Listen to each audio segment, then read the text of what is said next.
नमस्कार, मैं शहनवाज। कन्हैया कुमार की नागरिकता खत्म करने की याचिका खारिज।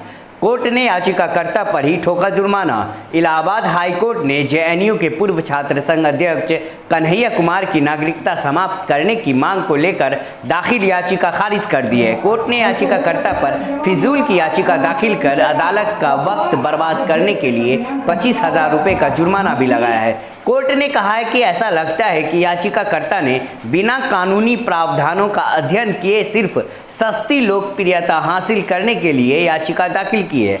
इलाहाबाद हाई कोर्ट ने जेएनयू के पूर्व छात्र संघ अध्यक्ष कन्हैया कुमार की नागरिकता समाप्त करने की मांग को लेकर दाखिल याचिका खारिज कर दी है।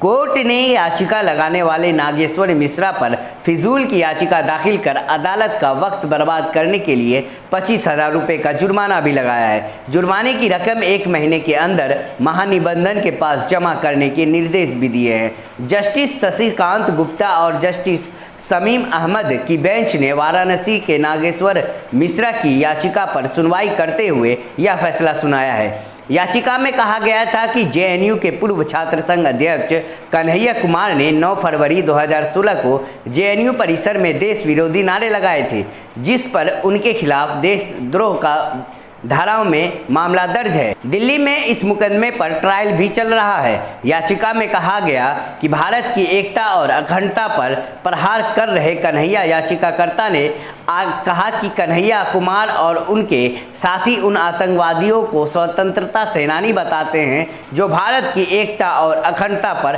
प्रहार कर रहे हैं, उसे नष्ट करने का कुचक्र करते हैं। इसके बावजूद भारत सरकार ने कन्हैया कुमार की नागरिकता समाप्त नहीं की है। याचिका में कन्हैया कुमार की भारत की नागरिकता समाप्त करने की मांग की गई थी। कन्हैया कुमार भारत में पैदा हुए, यहीं के नागरिक रहेंगे। कोर्ट ने संविधान के अनुच्छेद 5C और भारतीय नागरिक कानून 1955 की धारा 10 के प्रावधानों का हवाला देते हुए कहा कि किसी भारतीय नागरिक को उसकी नागरिकता से सिर्फ तभी वंचित किया जा सकता है जब उसे नागरिकता नेचुरलाइजेशन, विदेशी व्यक्तियों को भारत का नागरिक बनाने की प्रक्रिया या संविधान में दी गई प्रक्रिया के द्वारा दी गई हो। कन्हैया कुमार भारत में ही पैदा हुए, वह जन्मजात भारत के नागरिक है, इसीलिए सिर्फ मुकदमे का ट्रायल चलने के आधार पर उनकी नागरिकता समाप्त नहीं की जा सकती।